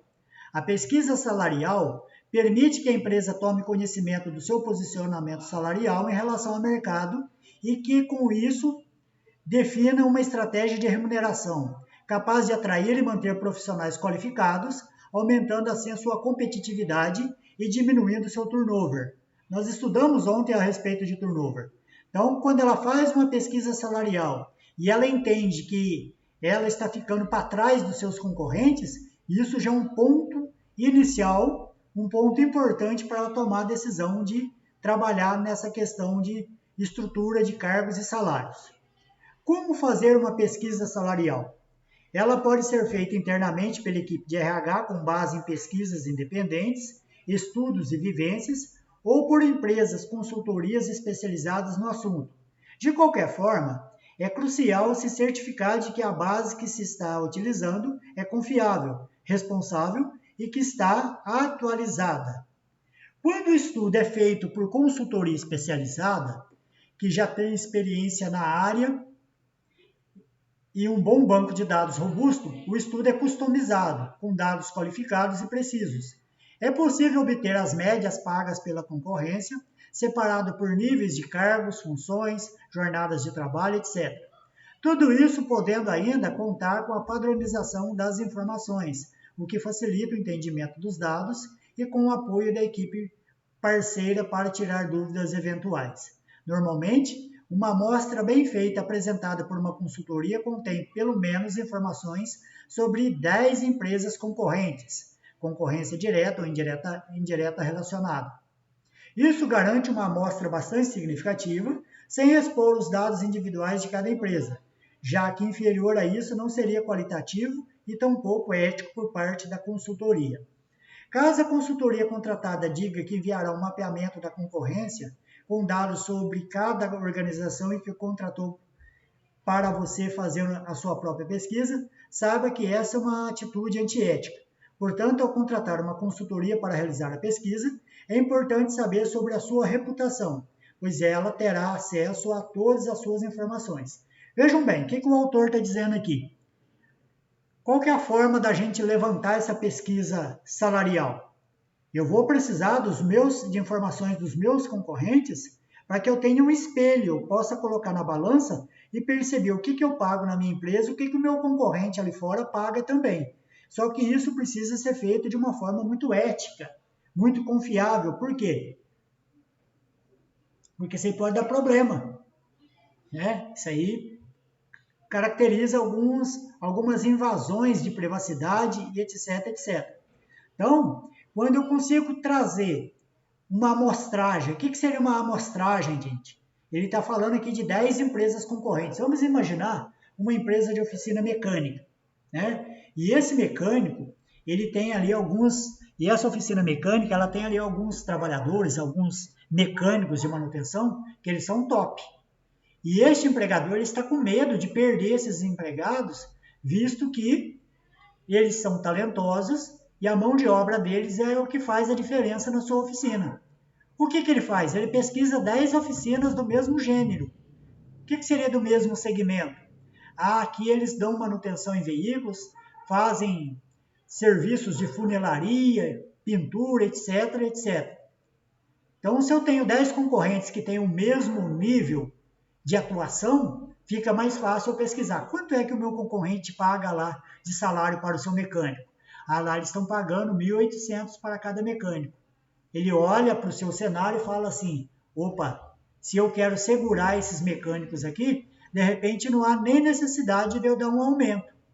De repente, se eu colocar para eles aqui um benefício, vamos imaginar aqui, um vale alimentação por mês no valor de R$200, isso já vai fazer a diferença para eu reter esses mecânicos aqui na minha oficina. Por quê? Porque ele já tem uma amostra de salário do concorrente. Ele não está dando aumento pelo chute. Ele sabe o que está acontecendo no seu entorno.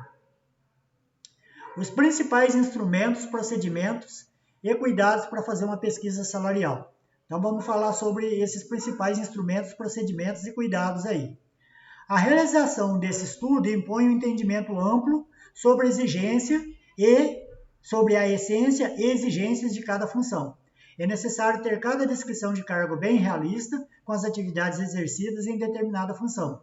Além disso, é necessário uma análise criteriosa dos itens agregados ao salário fixo mensal, como benefícios, remuneração variável, diferenciais da empresa, incentivos de curto ou longo prazo. Tudo isso é importante, gente, saber quais são os benefícios que eu pago. Os benefícios legais, né, aqueles que estão previstos em leis. Quais que são os benefícios espontâneos que eu pago? Qual que é a remuneração variável? O que eu entendo que seja uma remuneração variável, gente? Por exemplo, uma participação de lucros, ela é uma remuneração variável, né? Uma participação de resultados, o que é uma participação de resultados? Tem uma empresa que ela estabelece uma meta. A nossa meta esse mês é vender 500 mil em valores. Quem conseguir atingir, se a empresa atingir essa meta, a gente vai ter participação aí de lucro, né? Participação de resultado, aliás, desculpa.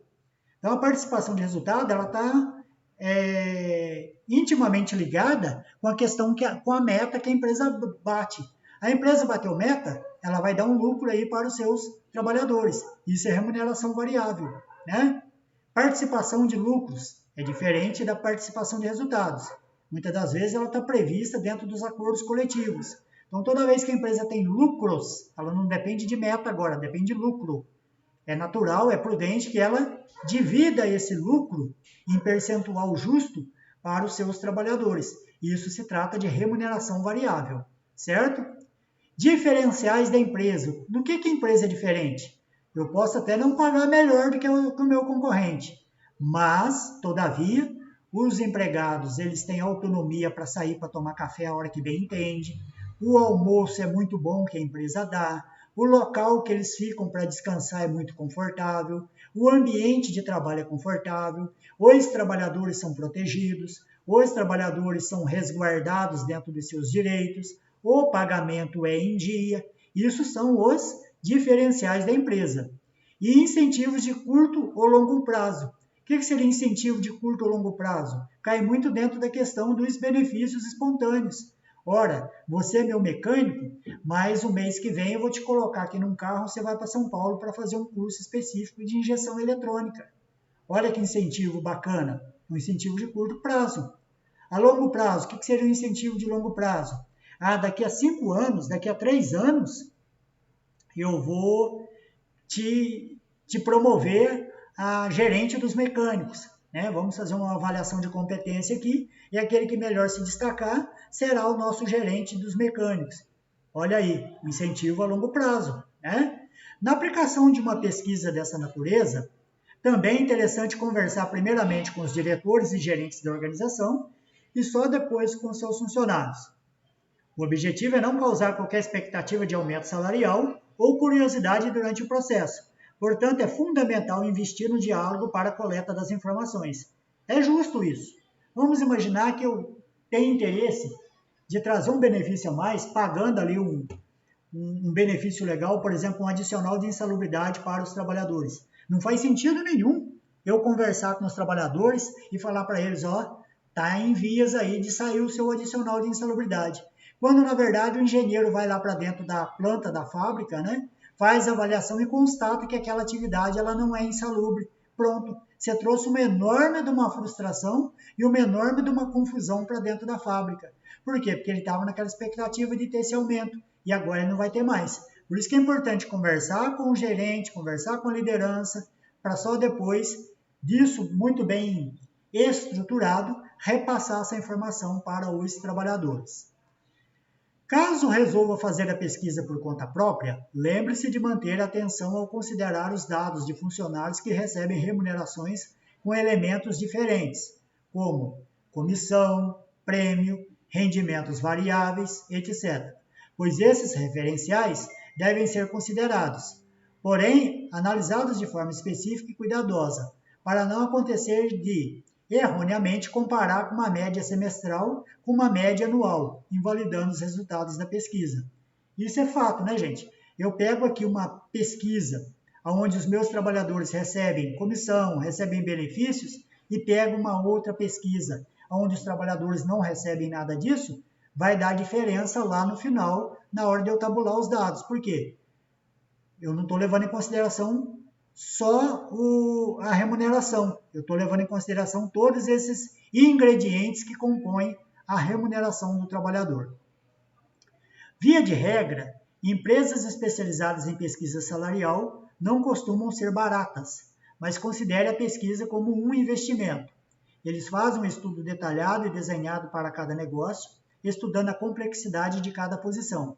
Eles detêm a expertise da apuração e analogia dos resultados. Por exemplo, se você solicitar uma pesquisa salarial que reflita determinados cargos do Estado de São Paulo, independentemente deve ser necessário recolher muitos dados para o trabalho. Ela será capaz de executar uma análise abrangente com muito mais qualidade e facilidade do que uma pesquisa independente, feita por conta própria. É preciso entender também quais organizações fazem parte da sua pesquisa, porque ao comparar dois negócios de segmentos completamente diferentes, o resultado da pesquisa pode ser comprometido. Uma coisa são os analistas financeiros das farmacêuticas, outra são os analistas financeiros de empresas de varejo de pequeno porte. As estratégias de remuneração desses dois segmentos são bastante distintas. Esse é um cuidado que a gente precisa ter, né?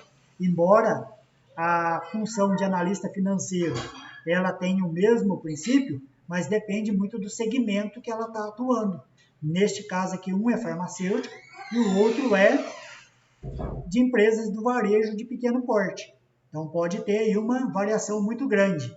Então, quando eu for fazer uma pesquisa salarial, eu preciso usar a outra empresa que eu estou pesquisando, que ela seja mais próxima da minha realidade, certo?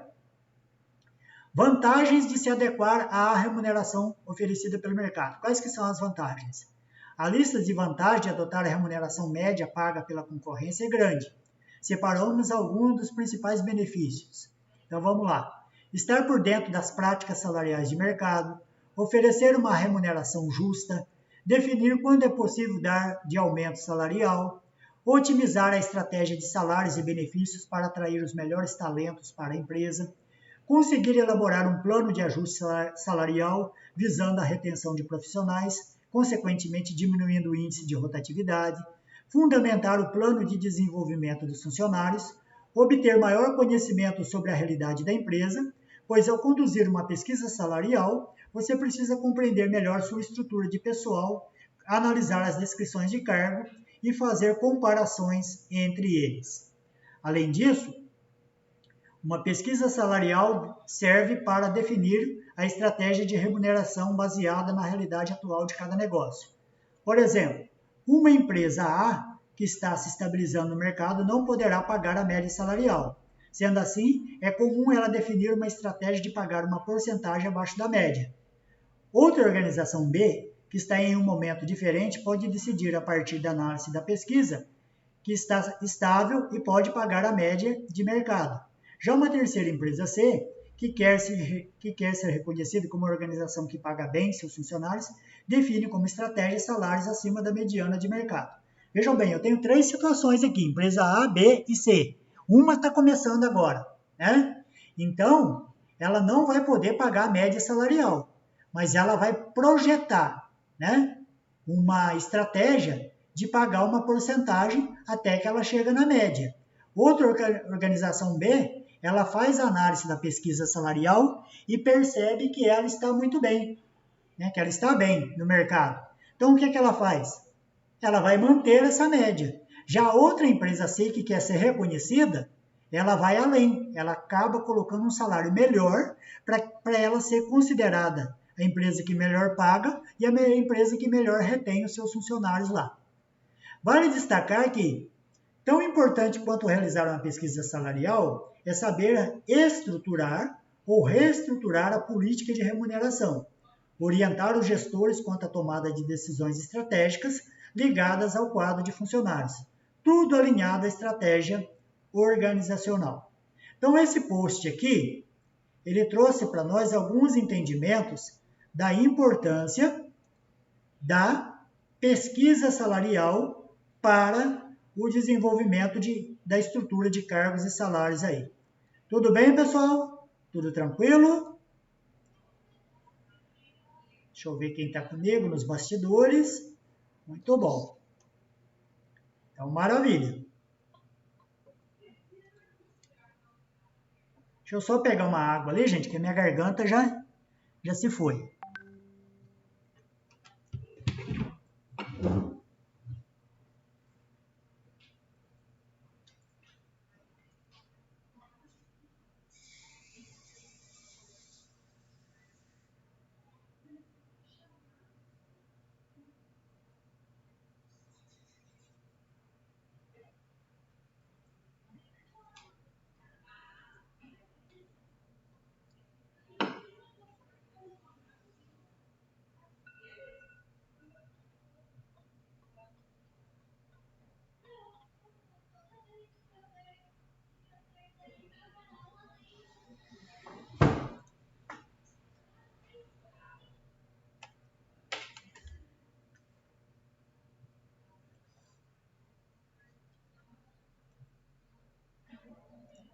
Muito bem.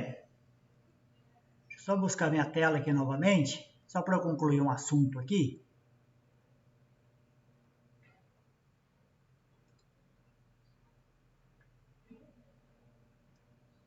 Só um minutinho.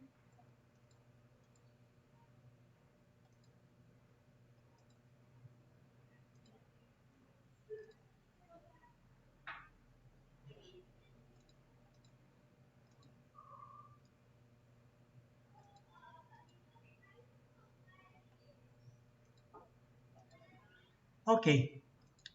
Acho que eu não vou alongar mais, porque senão gera muita confusão na cabeça de vocês. Só buscar aqui a minha chamada, de modo que a gente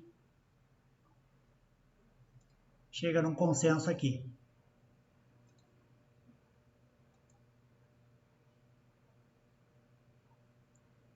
Só um minutinho.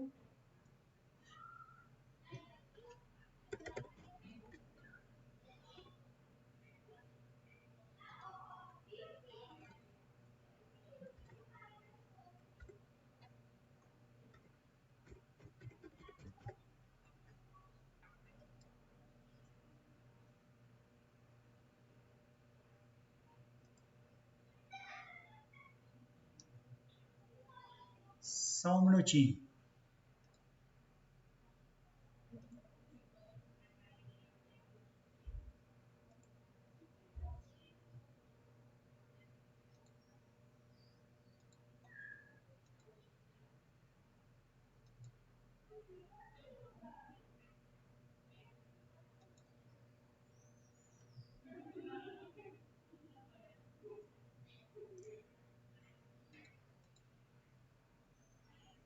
Deixa eu compartilhar com vocês a minha tela aqui. Vamos lá. A Adriana Aparecida. Adriana disappeared. Por onde será que anda a Adriana? Alessandra. Vi que a Alessandra entrou aí. Aline Osano, você está por aí, Aline? Aline Osana.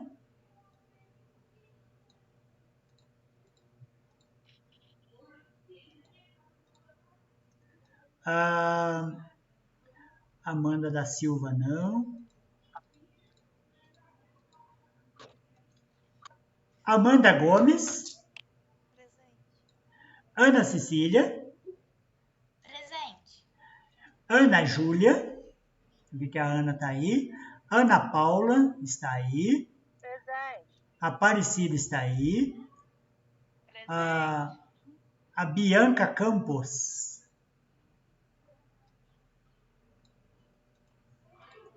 Bianca Campos. Cláudia. Cláudia está por aí?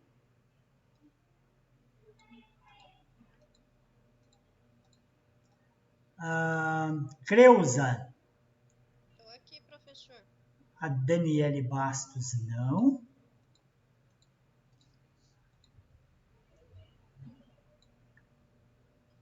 A Edilane, não. Edmila. Presente. A Ellen Tamires, não. Flávia.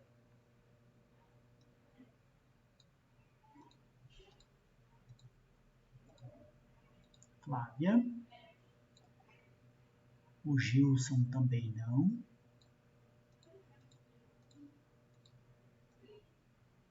Giovanni, eu vi que o Giovanni está aí. Grazi não. Heloísa Nominato. Não. Isabela Cassalho, não. Jamila Yara. Não. Karen Romano. A Karen está aí. Cauane Cristiele. Cauane está por aí?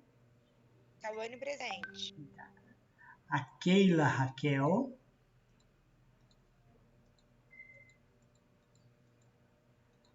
Keila não está. Laís está lá no trabalho. A Leia não está. A Lucilene. A Márcia não. A Márcia não. A Mariana Liberato está. Matheus Henrique está. Michael não. Pamela não.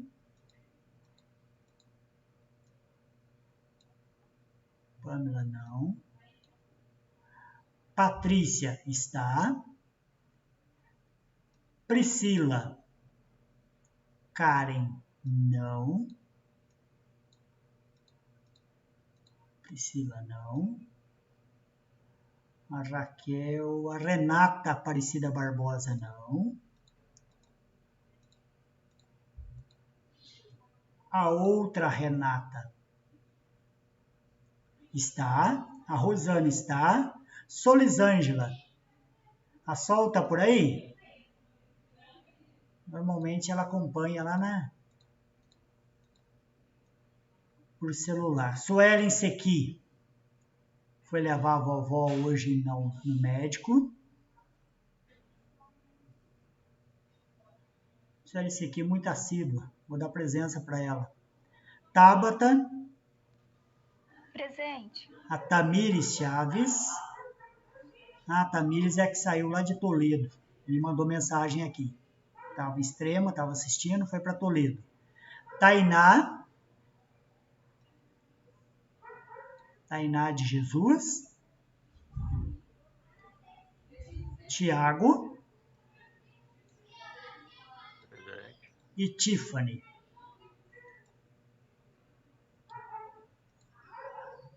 Muito bem. Pessoal, vejam bem. Deixa eu só compartilhar uma situação aqui. Professor, cada dia que falta é 3 faltas que leva? 4 faltas, ô Karen. Edmila. A Edmila, são 4 faltas. Entendeu? Ah, sim. Aham. Deixa eu só buscar aqui. Só um minutinho, pessoal. Isso aqui. Só um minutinho.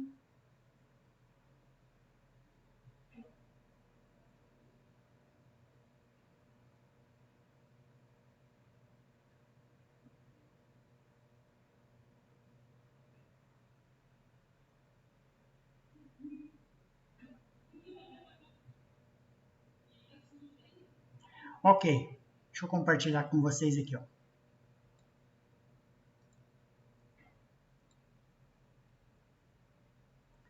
Deixa eu compartilhar aqui uma situação com vocês.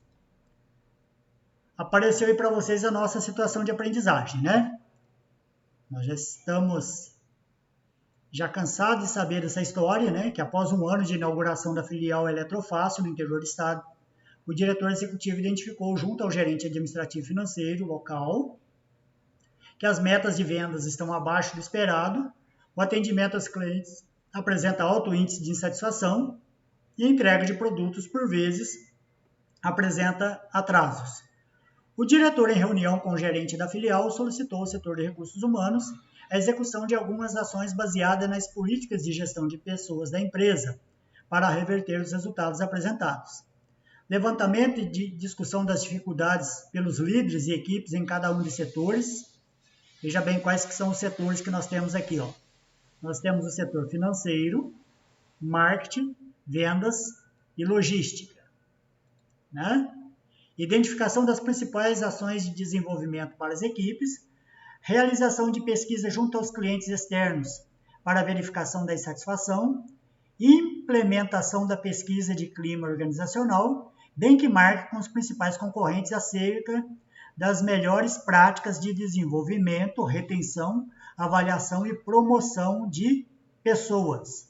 Mapeamento do perfil da equipe atual, de acordo com as competências de atividade. E o que eu quero que vocês façam, vocês podem fazer isso em equipes. Vocês podem montar suas equipes aí, tá? Sem problema nenhum. Tá vendo que nós temos aqui alguns departamentos? Financeiro, marketing, vendas e logística. Que o que eu quero que vocês façam? Quero que vocês façam um levantamento das principais empresas do mesmo segmento aqui, ó, né? Eletrofácil, ou seja, são comércios que vendem eletrodomésticos, etc, etc. E dentro dessas empresas, faça uma pesquisa para ver o quanto que como que elas fazem essa questão aqui, ó, de retenção e avaliação e promoção de pessoas. Qual que é o salário pago para o setor financeiro? Qual que é o salário pago para o departamento de marketing, vendas e logística? Né? Vocês podem ter N maneiras para trabalhar aí. Ah, professor, dentro do setor financeiro nós colocamos ali um gerente financeiro e um assistente financeiro. Né? Qual que é o salário pago para um profissional desse daí? Quais que são as práticas desse tipo de segmento, né, para reter esses trabalhadores? Então, vocês podem aí partir do princípio, até vou colocar aqui, ó, para que vocês entendam, fica mais fácil o entendimento, fazer uma pesquisa salarial para os setores. Que setores são esses? Aqueles que estão ali, ó.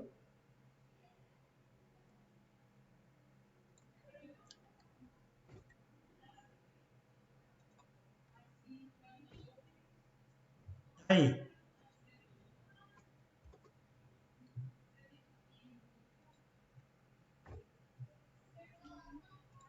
O que vocês podem fazer? Vamos fazer um trabalho criativo. Algo bem legal dessa vez. Ao invés da gente ficar apresentando o PowerPoint, aquela coisa toda, então vocês vejam bem. O que eu quero? Tá aqui, ó. Quero só essa parte aqui. Deixa eu pintar tudo de cor. Esquece essa parte aqui agora, ó.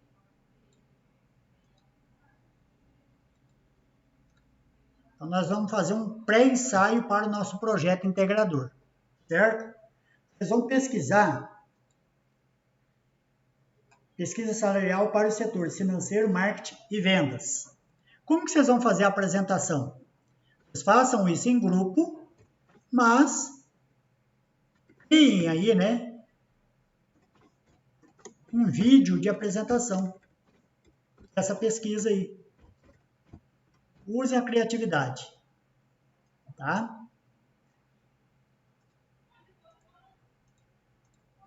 Vamos trabalhar dessa forma. Vocês vão ver que vai ficar muito bacana vocês se desenvolverem nesse formato aí. Pode ser a mesma equipe do projeto integrador, não tem problema. Vocês entenderam, gente? Faça um videozinho curto apresentando. Sei que vocês são craques